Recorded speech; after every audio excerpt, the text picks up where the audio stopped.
தாய் தமிழ் உறவுகளுக்கு வணக்கம். நான் உங்கள் தங்கராஜ். இது வீரத்தமிழர் யூடியூப் சேனல். இந்த சேனலை சப்ஸ்கிரைப் பண்ணுங்கள், லைக் பண்ணுங்கள். நான் உங்களோடு பேச இது ஒரு பாலமாக இருக்கும். நன்றி. கரூர் சம்பவத்தை பார்த்தோம். மக்கள் எல்லாம் அதை பத்தி என்ன தெளிவுல இருக்கிறீங்கன்னு தெரியல. இந்த மாதிரி ஒரு சம்பவம் இனிமேல் எதிர்காலத்தில் நடக்கணுமா நடக்கக்கூடாதான்னு தெளிவுல இருக்கிறீங்களான்னு தெரியல. ஏதோ ஒருத்தன் வருவான்டா, அவனை பார்ப்பாங்க, பார்க்க போய் சாகுவாங்க, சாவது ரைட் தான் அப்படின்னு தெரியல. அப்படி இருக்கையில இதுக்கு நிதி உதவி கொடுத்திருக்கிறாங்க மத்திய அரசு, மாநில அரசு, கட்சிகள், இன்னும் பிற கட்சிகள் எல்லாம் நிதியுதவி வழங்கியிருக்கிறார்கள். அந்த நிதியுதவி வழங்கியவர்களுக்கு நம் யூடியூப் சேனல் சார்பாக நன்றி. இதை பார்த்தோம்னா நிதியுதவி வழங்கினாங்க, பண்ணாங்க, செஞ்சாங்க. 20 நாள் ஆயிடுச்சு. இப்ப போய் அந்த மக்கள் கிட்ட பேட்டி எடுத்து நம்ம வலைதளங்களை போடுறாங்க, பகிரப்பட்டு இருக்கிறது. அதை பார்த்தா மனசுக்கு ரொம்ப வேதனையாகவும் கோபமாகவும் இருக்குது. அந்த மக்கள் பேசுவது, ஒரு அம்மா சொல்லுது, அவரை போய் பார்த்ததே எங்களுக்கு பாக்கியம், அதனால நாங்க நல்ல உலகமெல்லாம் தெரியுது, அறியப்பட்டவர்களா இருக்கிறோம். என் குழந்தை செத்து கூட தான் போச்சு, இருந்தாலும் பரவாயில்ல, அவர் பார்த்ததே போதும், இல்லைன்னா அந்த மாதிரி பேசுவீங்களா அப்படின்னு கேக்கு ஒரு அம்மா. அந்த தாயி ஒரு குழந்தை பெற்றிருக்குமா, அல்லது எங்கேயாவது ஹாஸ்பிட்டல்ல தத்துக்கு எது வாங்கிட்டு வந்துருக்குமா என்னன்னு தெரியல. இப்ப நம்மளுடைய ஒரு பொருளா இருந்தா அது எங்கேயுமே தொலைச்சிட்டா ஒரு மனசுல ஒரு வலி இருக்கும். அந்த பொருள் நம்ம கூட இருந்துச்சு, இதை தொலைச்சிட்டோமே அப்படிங்கிற ஒரு வலி இருக்கும். நல்லா கவனிச்சு பார்த்தீங்களா? அந்த அம்மாவுக்கு அந்த வலியே இல்லை. ஒரு பொருளுக்கே எப்படின்னா, ஒரு குழந்தையவே அந்த கூட்ட நெரிசல்ல போய் சாக கொடுத்துருச்சு. இதுவும் செத்துருக்கும். இது அந்த குழந்தை போனா போயிட்டு போகுதுன்னு கீழே குமிஞ்சு அந்த குழந்தைய எடுத்திருக்காது. ஏன்னா இதையும் போட்டு மேய்ச்சி கொண்டு இருப்பாங்க. குழந்தை போனா போயிட்டு போற சாமி, நாம தப்பிச்சா போதுன்ட்டு இது வந்துருச்சு. இந்த மாதிரி ஜென்மம் இந்த நாட்டுல பிறங்குது. கொஞ்சம் கூட தன்னுடைய குழந்தை இறப்ப கவலைப்படாம அது பேசுது. இன்னொரு தாய் என்ன சொல்லுது,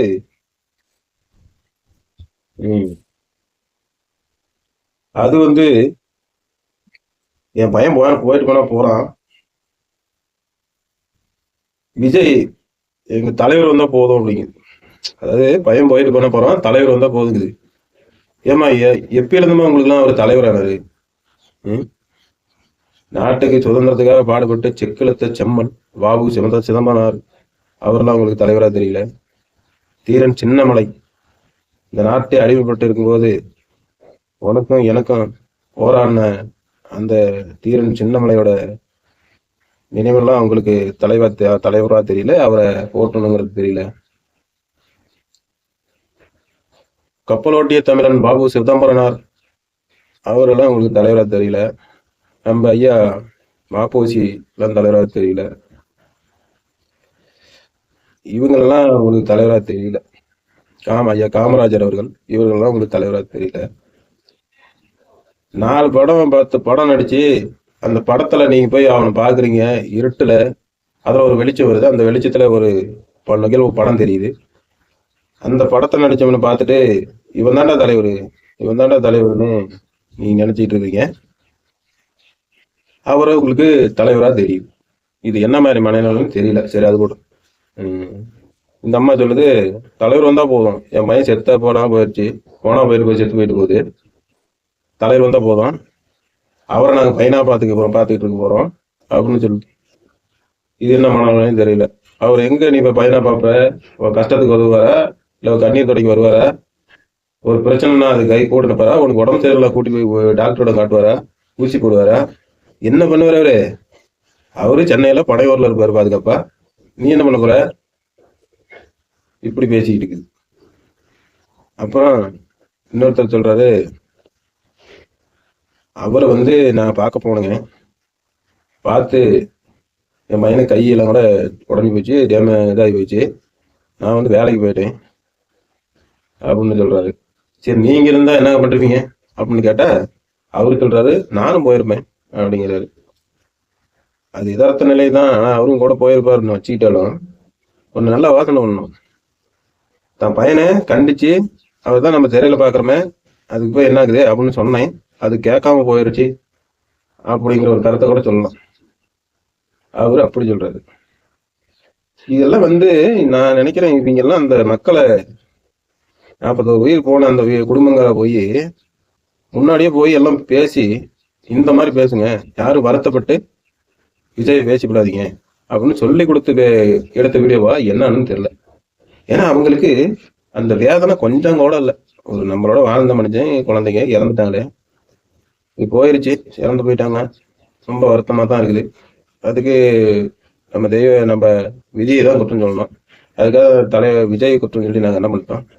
இருந்தாலும் இதுக்கு மேல அவர் ஒரு நிகழ்ச்சி நடத்தினாரோ ஒரு ரோட் ஷோ வந்தா கூட பாதுகாப்பா போயிட்டு பாதுகாப்பா வரணும், இருக்கிற மக்களுக்கு எந்த பிரச்சனையும் இருக்கக்கூடாது அப்படிலாம் சொல்லலாம். அதுக்கு மாறா அந்த தாய்மார்கள் இப்படி சொல்றாங்க. இவங்கெல்லாம் தாய் என்ற அந்த இனத்துல இவங்களை சேர்த்தக்கூடாது. இவங்கெல்லாம் ஏதோ சாம்பிகள்னு தான் சொல்லணும். இவங்கெல்லாம் மனித வெறுப்பாளர்கள். மனிதன் மேல் இன்னைக்கு பாக்குறோம் நாளைக்கு இல்லைன்னா அவன் போயிருப்பான் அப்படின்னு சொல்லக்கூடியவங்களை தான் பார்க்கணும் இவங்கள. ஏன்னா அப்படித்தான் தெரியறாங்க. இவங்கெல்லாம் மனுஷரே கிடையாது. இவங்கெல்லாம் அவங்க இடத்துல போய் பார்த்தாலும் பக்கத்தோட்டில் இவங்க பேச மாட்டாங்க. இவங்க ஒரு தனி உலகத்தில் இருப்பாங்க, பைத்திய மாட்டோம். அப்படிதான் இந்த மனிதர்லாம் இருக்கிறாங்க போல. அந்த மனிதர்லாம் அந்த விஜய் பார்த்தே இவங்க வளர்ந்துருக்காங்க, வாழ்ந்துக்கிட்டு இருக்காங்க. ஒரு 40 வருஷமா அவரும் ஒரு 30 வருஷமா படம் எடுக்கிறாரு. அந்த படத்தை பார்த்தே இவங்கெல்லாம் பைத்தியமா ஆகி போனீங்களாட்டுங்க. ஒரு மனுஷனுக்காக நான் உயிர் கொடுப்பேன் அப்படின்னு சொல்றீங்க. சில போராட்டத்துக்கு போய் உயிர் கொடுத்தீங்களா? ஸ்டெர்லைட் போராட்டத்துக்கு போய் உயிர் கொடுத்தீங்களா? பரந்தூர் விமான நிலையம் ஒரு 2-3 நாளா நடக்குது, 2000 நாளா நடக்குது, அதுக்கு போய் உயிர் கொடுத்தீங்களா? இல்ல என்ன ஜல்லிக்கட்டு போராட்டம் நடந்துச்சு அதுக்கு போய் உயிர் கொடுத்தீங்களா? எதுக்குமா போய் உயிர் கொடுத்தீங்க? அவன் பையன், அவன் குடும்பம் எல்லாம் போய் உயிர் கொடுத்தீங்க. எப்படிமா அவங்க மேல ஒரு பரிவு பாசமா இது செஞ்சது சரிதானு தோணும் மக்களுக்கு? நீங்களாம் ஒரு பைத்தியக்கார கூட்டம் தானே நான் சொல்ல வரோம். இப்படி பேசுறீங்களா? இதெல்லாம் ஒரு யாராவது நம்மளை பார்த்தா என்ன சொல்லுவாங்க அப்படிங்கிற அந்த யோசனை கூட உங்களுக்கு இல்லாத பேசுறீங்களே, இது நியாயமா? இது என்ன கூட்டம் குடும்பம் என்னன்னே தெரியல. இதெல்லாம் யார் மேல சொல்லணும்னா குற்றம் சொல்லணும்னா இந்த ஆட்சியாளர் மேலதான் குற்றம் சொல்லணும். ஒருவேளை பையன் போனா போயிட்டு போறான், இவன் இருந்தா ஒரு 30 லட்ச ரூபாய் சம்பாதிச்சு கொடுக்க போறான், அதுக்கு முன்னாடியே நமக்கு வந்துருச்சே அப்படிங்கிற எண்ணத்துல பேசுறீங்களா என்னன்னு தெரியல. பணம் என்னைக்கும் உதவாது. ஒரு மனுஷன் இருந்தா உனக்கு தண்ணி தான் கிடைச்சுன்னா நீங்க நடக்க முடியாத அந்த இடத்துல தண்ணி கொண்டாந்து கொடுப்போம். ஒரு உயிர் இருந்தா, ஒரு மகன் இருந்தா. நீ பணத்தை ஒரு பீரோல வச்சு அடுக்கி வச்சுட்டு தண்ணி கத்திட்டு இருந்தா அந்த பணம் போய் தண்ணி ஒரு டம்ளர் கொண்டாந்து கொடுக்காது. இதெல்லாம் மனுஷன் மனசுல வச்சுக்கணும். பணமே வாழ்க்கை இல்லை, வாழ்க்கையே பணம் இல்லை. அது மனுஷனுக்கு தேவைப்படும் போது தேவைப்படணும். இந்த பணத்துக்காக ஒரு உயிர் போயிட்டு போகுதுங்கிற நிலைமை வரும்போது அது தேவைப்படக்கூடாது. இப்படிலாம் இருக்குது. இது என்ன கூட்டம்னே தெரியல. ஒரு நடிகன் வரான்னா அந்த நடிகனை பார்க்க போறீங்கன்னா அவன் என்னமா மனுஷன் தானமா ஆகணும்? அவனுக்கு என்ன 3 தலை 4 கை 2 வாய் 4 நாக்கு அப்படி எது இருக்குதா? மூக்கு 4 இருக்குதா? எதுன்னு தெரியல. ஒரு பாக்குறீங்களா? ஒரு மனுஷன் வரான், நம்ம ஊருக்குள்ள வரான் அப்படின்னா அவன் வரானா? அவன் வருவான், அவன் பிரச்சனைக்கு வருவான் அப்படின்னு நினைச்சிட்டு போங்க. நீங்க தான் திரையில தான் 27 தான் பாக்குறீங்க. திரையில பார்த்தாலும் நேர்ல பார்த்தாலும் ஒன்னாதான் இருக்கும். திரையில என்ன அந்த பவுடர் போட்டுப்பான், விக்கு மாட்டிக்கிட்டு வருவானுங்க. தரையிலையும் அப்படித்தான் வரானுங்க.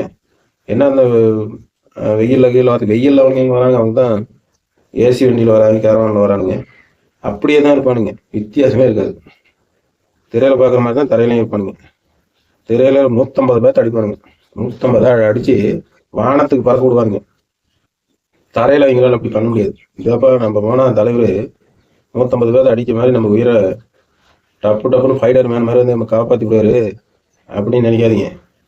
அவங்களும் இப்படி நினைக்கிறீங்களா? நீங்க ஒரு பைத்தியக்கார கூட்டம்.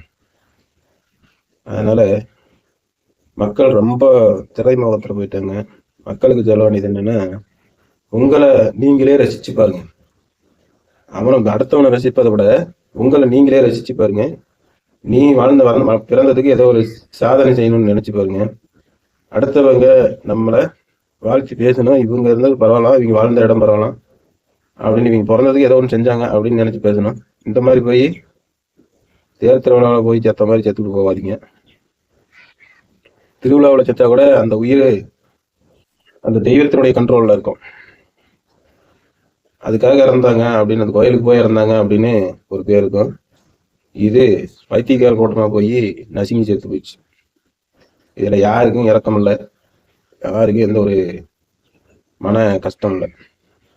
ஆகையினால மக்களே, நீங்க எந்த ஒரு நடிகரையும் நம்பாதீங்க. அவருடைய வாழ்நாளில் இந்த மக்களுக்கு, தமிழக மக்களுக்கு என்ன செஞ்சான், என்ன பேசினான், என்ன எழுதுனான், அவனுடைய கருத்து என்ன, அவன் வந்தா சரியா இருக்குமா, அதெல்லாம் பாருங்க. அதை விட்டுட்டு அவனுடைய மூஞ்சி உங்க மனசுல பதிஞ்சிருக்குது, அதனால அவன் சரியான ஆளுன்னு நினைக்காதீங்க. இளம் தலைமுறையினர் இதை நல்லா உள்வாதுங்க.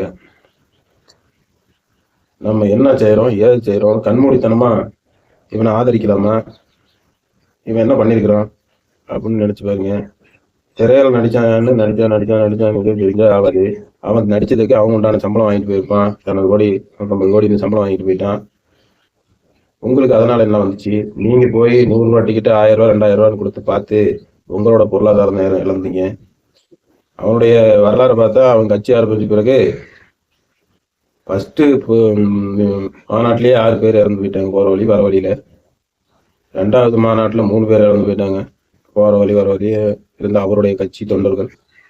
அப்புறம் அந்த கம்பம் பிடிக்கிட்டு விழுந்து அமுத்துச்சு ஒரு கார் மேல.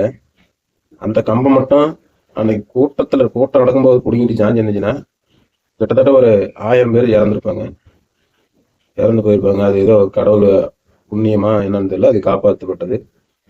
இப்படிலாம் ஒரு தற்கொலை கூட்டம், நீங்களும் தற்கொலை கூட்டமா இருந்து அவனும் தற்கொலை கூட்டமா இருந்தா, அந்த கட்சி தலைவனும் தற்கொலை கூட்டமா இருந்தா இந்த நாடு எதை நோக்கி போகும்? மற்ற நாடுகள் நம்மளை பார்க்கும்போது அவங்க என்ன நினைப்பாங்க? ஒரு முட்டாள் கூட்டம்ல அப்படின்னு நினைச்சா இந்த தமிழ் மண்ணுக்கு மிக அவமானகரமானது. சேர சோழ பாண்டியர் வாழ்ந்த மண்ணு, உலகத்தையே கட்டியாண்ட மண்ணு இது. ஆகையால் மக்கள் தெளிந்து நடந்து கொள்ளுங்கள்.